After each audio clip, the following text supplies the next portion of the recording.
మిత్రులందరికీ శుభోదయం. పిల్లల్లాంటి పెద్దల్ని ఎంతగానో ఉత్తేజపరుస్తూ ఆలోచింపచేస్తూ చిన్నపిల్లలకైతే వారిలో ఆలోచన రేకెత్తిస్తూ తమని తాము పెంపొందింప చేసుకునే ఎన్నో ఆసక్తికర విషయాలను తెలియచేస్తూ ఈ కథలలో పాత్రలలాగా మనం కూడా మానవత్వాన్ని మంచిని అలవర్చుకుని జీవితంలో ఉన్నత స్థానానికి ఎదగాలి అని ఆలోచింపచేసేలా చక్కని నీతిని ప్రబోధించేలా వ్రాయబడినటువంటి చిన్న కథలను పూర్తి కథలను రోజు విడిచి రోజు వింటున్నాం కదా. అందులో భాగంగా ఈ రోజు మనం శ్రీ కందర్పమూర్తి తాతయ్య గారు రచించిన సరస్వతి పుత్రుడు అనే చిన్న కథల సంపుటి నుంచి 16వ కథగా అమాయకుడు కాదు ఆణిముత్యం అనే కథ విందాం. కథ పేరు అమాయకుడు కాదు ఆణిముత్యం. మరి ఆణిముత్యం ఎవరో ఈ కథ విని తెలుసుకుందామా? అగ్రహారం గొల్లపేటలో ఉండే రాములమ్మ భర్త చనిపోవడంతో దివాణం గారింట్లో పాచిపళ్ళు చేసుకుంటూ 8 ఏళ్ల కొడుకు సాంబయ్యను పెంచి పోషిస్తోంది. రాములమ్మ ఊళ్ళో పనిలోకి పోయేటప్పుడు సాంబడికి చల్దింపు పెట్టి గుడిసె తడికకు తాళం పెట్టి పోయేది. మధ్యాహ్నం రాములమ్మ తిరిగొచ్చే వరకు బయట తోటి పిల్లలతో ఆడుకుంటూ సమయం గడుపుతూ ఉండేవాడు సాంబయ్య చదువు లోకజ్ఞానం తెలియని అమాయకుడైనా మనసున్న మహారాజు. ఎవరైనా అడిగితే సాయం చేయడానికి ముందుండేవాడు. ఎవరు ఏది చెబితే అదే నిజమని నమ్మేస్తాడు. అందువల్ల సాటి కుర్రాళ్ళు వాడిని ఆట పట్టిస్తూ ఉంటారు. ఒకసారి గొల్లపేటలో ఉండే ముసలి తాత తన మోకాలి చిప్పలకు తైలం మర్దన చేయమని పిలిచాడు. సాంబయ్య తాత కాళ్ల మోకాలి చిప్పలకు తైలం మర్దన చేస్తూ ఎందుకు అలా తైలం రాయమంటున్నాడో కారణం అడిగాడు సాంబయ్య. మనిషికి వయసు వచ్చి ముసలోళ్ళైపోతే వాతం వచ్చి కాళ్ల కీళ్లు బీసుకుపోయి నడవలేరు అని తైలం రాస్తే ఉపశమనం కలిగి బాధ తగ్గుతుందని చెప్పాడు ముసలి తాత. ఒకసారి గుడిసె ప్రాంతంలో ఒక ముసలి కుక్క నడవలేక బాధపడుతోంది. అది చూసిన సాంబయ్య తాత దగ్గరున్న తైలం సీసా పట్టుకెళ్లి ముసలి కుక్క కాళ్లకు రాద్దామని దగ్గరికి వెళ్తే కొట్టడానికి వస్తున్నాడేమోనని కరవబోయింది ఆ కుక్క. ఆ విషయం సాంబయ్య తాతకి చెబితే వాడి అమాయకత్వానికి ముసలి తాత నవ్వుకున్నాడు. మరోసారి ఒక కుక్కకి తోక వంకరగా నడుము మీదకి వంగి ఉండడం చూశాడు సాంబయ్య. చాలా కుక్కలకి తోక కిందికి వేలాడుతూ కనిపించింది. తోక వంకరగా ఉన్న వీధి కుక్కకు సాంబయ్య ఒక సమయంలో గంజి మెతుకులు పట్టినందువల్ల విశ్వాసం కనబరిచేది. అందువల్ల సాంబయ్యను చూసి తోక ఆడించేది. కుక్కకు జబ్బు చేయడం వల్లనే తోక వంకర తిరిగింది అని తాడు తెచ్చి రాయితో కుక్క తోకకు వేళ్లాడదీశాడు. అది చూసిన ఊరి గుడి పూజారి గారు నవ్వుకుంటూ వాడి బోళాతనానికి బాధపడ్డారు. వీధిలో ఆడుకుంటూ మొక్కల మీద ఎగిరే తూనీగల్ని పట్టుకుని వాటి తోకలకు దారంతో కాగిత ముక్కలు కట్టేవాడు.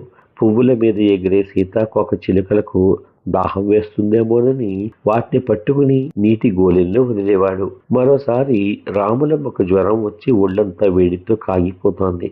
ఎవరికో జ్వరం వచ్చి ఒళ్ళు వేడిగా ఉంటే చన్నీళ్లతో ఊరి ఆచారి డాక్టర్ గారు తొడవమన్నారట. అది తెలిసిన సాంబయ్య గుడిసెలో కుండలో ఉన్న చన్నీళ్లు రావులమ్మ శరీరం మీద కుమ్మరించాడు. మూలుగుతూ మంచం మీద పడుకున్న రాములమ్మ గబుక్కును లేచుకొచ్చింది.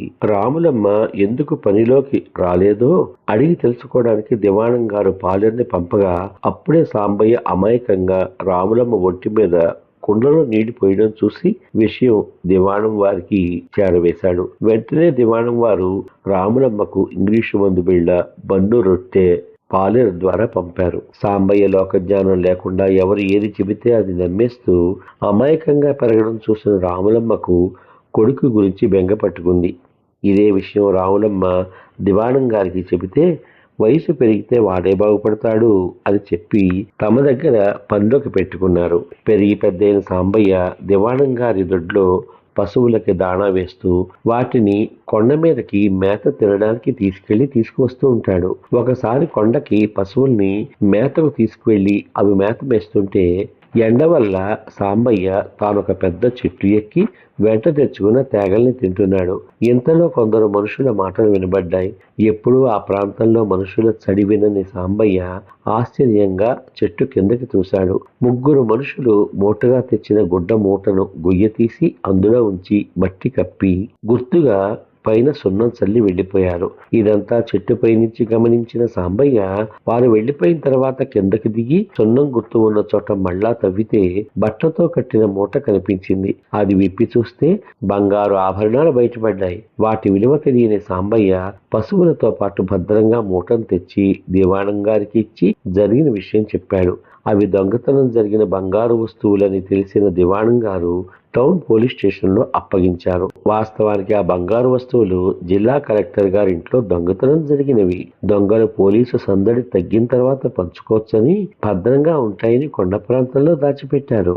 టౌన్ లో ఎంత వెతికినా నగల ఆచూకీ తెలియని పోలీసు సిబ్బందికి ఆ దొంగతనం పెద్ద సవాలుగా మారింది. అటువంటి సమయంలో అగ్రహారం దివాణం గారు కలెక్టర్ గారింట్లో దొంగతనం జరిగిన విలువైన బంగారు వస్తువులు దొరకడం ఆనందదాయకమై దివాణం గారికి సన్మానం ఏర్పాట్లు చేశారు. ఈ ప్రశంస తనది కాదని తమ ఇంట్లో పనిచేసే సాంబయ్య నిజాయితీ అని తెలియచేస్తూ అతనికి పోలీస్ డిపార్ట్మెంట్ లో ఏదైనా ఉద్యోగం ఇప్పిస్తే బతుకు తెరువు ఉంటుంది అని దివాణం గారు అభ్యర్థించగా జిల్లా కలెక్టర్ సిఫార్సు మేరకు పోలీస్ విభాగంలో కానిస్టేబుల్ గా తీసుకున్నారు. ఎందుకు పనికిరాడు అన్న కొడుక్కి ప్రభుత్వ కొలువు దొరికింది అని రాములమ్మ ఎంతగానో సంబరపడింది. సమాప్తం.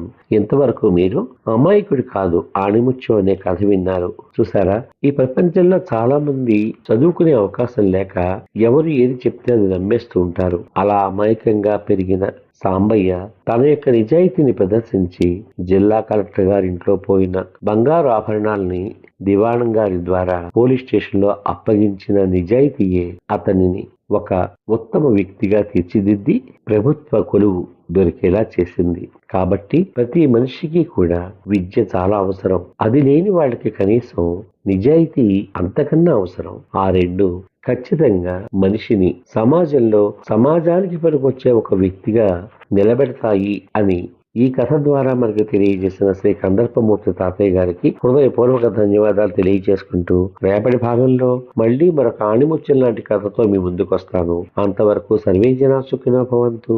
శుభమస్తు. స్వస్తి.